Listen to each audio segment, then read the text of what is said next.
بالاخره سریال چیف و فور پس از گذشت تقریبا 2 ماه با قسمت پایانیش تموم شد. سریالی که هم حال و هوای حماسی داره، هم حس سینمایی و نفسگیر. این سریال کاملا فصل اولش تموم شد و فقط میتونم بگم عجب پایانی داشت. از اون سریالاست که وقتی شروع میکنی به تماشا شاید اولش فکر کنی یکم کند پیش میره، ولی همین که وارد قصه و داستان اصلی میشی میبینی داری قدم به قدم میری تو دل تاریخ و به شکلی غرق میشی که حتی زمان حال رو هم کاملا فراموش میکنی. اگه دنبال یه داستان پر از نبردهای قبیله‌ای، آوازهای سنتی، موسیقی حماسی و جنگ‌هایی باشی که حس میکنی هر لحظه قرار منفجر بشه، این سریال دقیقاً برای توئه. بیاین با هم یه مرور کامل داشته باشیم روی فصل اول سریال چیف و فور، ببینیم چرا این سریال تونست هم دل منتقدا رو ببره، هم دل خیلی از ما بیننده ها رو.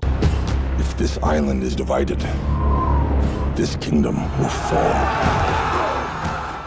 درود به همه شما علاقه‌مندان به فیلم، سریال و انیمیشن. من دانیالم و خیلی خوش اومدیم به کانال خودتون فیلم 13. سریال چیف و فور محصول سرویس استریم اپل تیوی پلاس هست و یکی از پروژه های جاه طلبانه‌ایه که واقعا از همون تریلر اول نگاه ها رو به خودش جلب کرد. قسمت اول این سریال تقریبا 2 ماه پیش شروع به پخش کرد و فصل اولش با 9 قسمت در هفته گذشته به پایان رسید. قصه سریال ما رو میبره به قرن 19 به جزایر هاوایی. داستان درباره یه مردی به اسم کایانا با بازی جیسون موموآ هست، یه جنگجوی قبیله‌ای که توی دورانی پر از خونریزی، رقابت و خیانت داره زندگی میکنه. هدف کایانا اینه که قبیله‌های مختلف هاوایی رو متحد کنه و جلوی نفوذ و دخالت نیروهای خارجی رو بگیره. اما خب راه رسیدن به اتحاد همیشه پر از خون و خیانته و همینجاست که سریال تبدیل به یه داستان حماسی پر از کشمکش و نبرد میشه. اما برسیم به عوامل مهم سریال. کارگردانان سریال جیسون موموآ و توماس پاسیبت هستند. از بازیگران اصلی میشه به خود جیسون موموآ در نقش کایانا اشاره کرد و بقیه بازیگران رو هم در تصویر نشون میدم چون واقعا تلفظ اسم دقیقشون سخته. اما برسیم به یه سری نکات جالب و مهم درباره سریال. یکی از نکات خاص سریال اینه که زبان اصلی خیلی از دیالوگ ها زبان هاوایی هست. این تصمیم واقعا به اصالت و فضای تاریخی سریال کمک کرده. سریال از نظر طراحی صحنه و لباس خیلی دقیق به تاریخ وفادار بوده، یعنی شما واقعا این رو حس میکنید که دارید اون دوران رو تماشا میکنید. موسیقی متن و آوازهای سنتی قبیله ها یکی از مهمترین بخش های سریاله و برای خیلی از بیننده ها از جمله خودم تجربه تازه و جذاب بود. خود جیسون موموآ تو مصاحبه گفته که این سریال یکی از شخصی ترین پروژه های زندگیشه چون ریشه های هاوایی خودش هم باهاش گره خورده. اپل تیوی هم حساب ویژه‌ای روی این سریال باز کرده چون میخواست یه کار متفاوت با رنگ و بوی تاریخی و بومی به مخاطبها تحویل بده. اما برسیم به بخش مورد انتظار این ویدیو، یعنی بررسی فصل اول سریال چیف و فور، اون هم بدون اسپویل. Tomorrow we face gods and men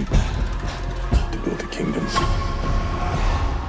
از همون قسمت اول چیف و فور میخواد نشون بده که با یه سریال عادی طرف نیستیم. از همون شروع دوربین های عظیم، لوکیشن های طبیعی خیره کننده و موسیقی کوبنده باعث میشن حس کنی داری یه فیلم سینمایی پرهزینه تماشا میکنی، نه صرفا یه سریال ساده. و این همون چیزی که خیلی از رسانه‌های جهانی روش تاکید دارن. این سریال یه کیفیت سینمایی درجه 1 داره. اما برسیم به فضا و حال و هوای سریال. سریال یه فضای حماسی و سنگین داره، حسی که خیلی شبیه به فیلم‌های تاریخی درجه 1. این سریال میتونه تو رو از فضای مدرن و روزمره جدا کنه و بندازتت وسط یه دوران تاریخی که کمتر کسی اون رو تماشا کرده. همین خاص بودن موضوع بزرگترین برگه برنده یه سریاله. از نظر من چیف و فور یه تجربه متفاوت در دنیای شلوغ سریال‌های مدرن امروزیه. بدون هیچ شکی حضور جیسون موموآ در نقش کایانا نقطه اوج سریاله. هر وقت روی صحنه میاد انگار یه انرژی خاص کل تصویر رو میگیره. به نظرم این یکی از بهترین بازی‌های جیسون موموآ در کارنامه طول عمرشه. واقعا میتونم بگم نصف جذابیت این سریال بر دوش جیسون موموآست. اون نه تنها یه جنگجوی کاریزماتیکه بلکه پیچیدگی‌های درونی شخصیتش باعث میشه مخاطب بیشتر از همیشه بهش نزدیک بشه. اما برسیم به ریتم داستان و شخصیت پردازی. از نظر من ریتم کند سریال تو نیمه اول خودشه. اوایل شاید حس کنی حوصله سربره، اما نکته مهم اینه که سریال درست مثل یه شعله کم کم اوج میگیره. از قسمت‌های میانی به بعد شخصیت پردازی‌ها جا میافتن و همه چیز به نقطه‌ای میرسه که توی قسمت‌های پایانی دیگه محو ماجرا میشی. این سریال در ابتدا خیلی آروم داره داستانش رو روایت میکنه، اما همین که به قسمت پایانی میرسیم به معنای واقعی داستان سریال منفجر میشه. یکی از خاص‌ترین بخش‌های سریال آوازهای بومی قبیله‌ایه. هر بار که قبیله‌ها شروع به آواز خوندن میکنن حس میکنی داری وارد یه تجربه فرهنگی واقعی میشی. این بخش میتونه یه نقطه قوت بزرگ برای سریال به حساب بیاد.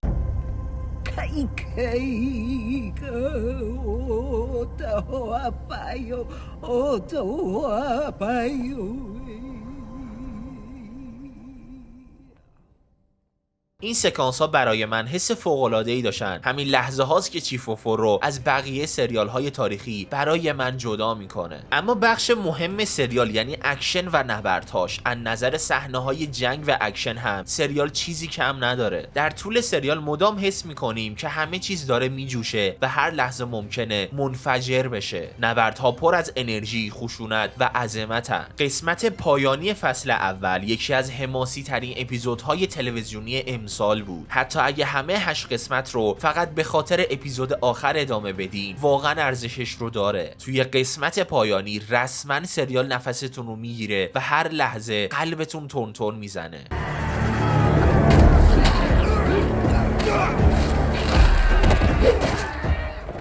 اما شخصیت ها و روابط، اینجا سریال یکم خاکستری ظاهر میشه. شخصیت پردازی اصلی ها مثل کایانا خیلی خوبه، ولی در مورد روابط و داستان های فرعی همیشه تعادل کافی وجود نداره. روابط عاطفی بعضی وقتها بلا تکلیف میمونه و میتونست بهتر نوشته بشه. از طرفی حضور کاراکترهای همجنسگرا به نظر من بی دلیل و خارج از متن داستان به حساب میاد، چون هیچ چیزی قرار نیست به داستان یا روایت اون اضافه کنن. اما از نظر فنی چیف و فور واقعا شاهکاره. طراحی صحنه، لباس‌ها، لوکیشن‌ها و مخصوصا فیلمبرداری همه در بالاترین سطح خودشون قرار دارن. به نظر من چیف و فور شبیه به یه فیلم پرخرج سینمایی با 9 ساعت زمانه. اما خب با توجه به بودجه‌ای که اپل تیوی برای این سریال به کار گرفت میشد انتظار همچین کیفیتی رو هم داشت. در آخر نمیشه از موسیقی متن هم گذشت. اون تم‌های پرهیجان وسط نبردها یا ملودی‌های آروم تو لحظه‌های احساسی همه چیز رو چند برابر تاثیرگذارتر میکنه. موسیقی چیف و فور یکی از نقاط درخشان این سریاله. در آخر باید بگم چیف و فور سریالی که ازت صبر میخواد، اما اگر همراهش بشی در نهایت یه تجربه عظیم و حماسی بهت هدیه میده. این سریال سفری به دل تاریخ و فرهنگ هاواییه که هم آموزشیه و هم سرگرم کننده. جیسون موموا یکی از بهترین بازی‌های خودش رو در این سریال ارائه داده. اکشن‌ها هیجان انگیزن و اپیزود آخر قطعاً یکی از بهترین پایان بندی های امسال رو به نمایش گذاشت. اما درسته مشکلاتی مثل ریتم کند در ابتدا یا ضعیف بودن روابط عاطفی وجود داره، اما وقتی به کل تجربه نگاه بکنیم چیف و فور یکی از بهترین سریال های تاریخی چند سال اخیر به حساب میاد. امتیاز من به سریال چیف و فور 8 از 10. خب دوستان، اینم از معرفی کوتاه و بررسی کامل فصل اول سریال چیف و فور. اگه شما هم این سریال رو تماشا کردید خیلی خوشحال میشم نظر و حستون رو راجع به فصل اول این سریال با بقیه‌مون در میون بذارید. یادتون نره برای حمایت از من میتونید ویدیو رو لایک کنید، کامنت بذارید و کانال رو ساب کنید تا ویدیوهای بعدی رو از دست ندین. مثل همیشه ممنون نگاه زیباتون هستم که ویدیوی من رو برای تماشا انتخاب کردید. تا ویدیوی بعدی مراقب خودتون باشید. بدرود.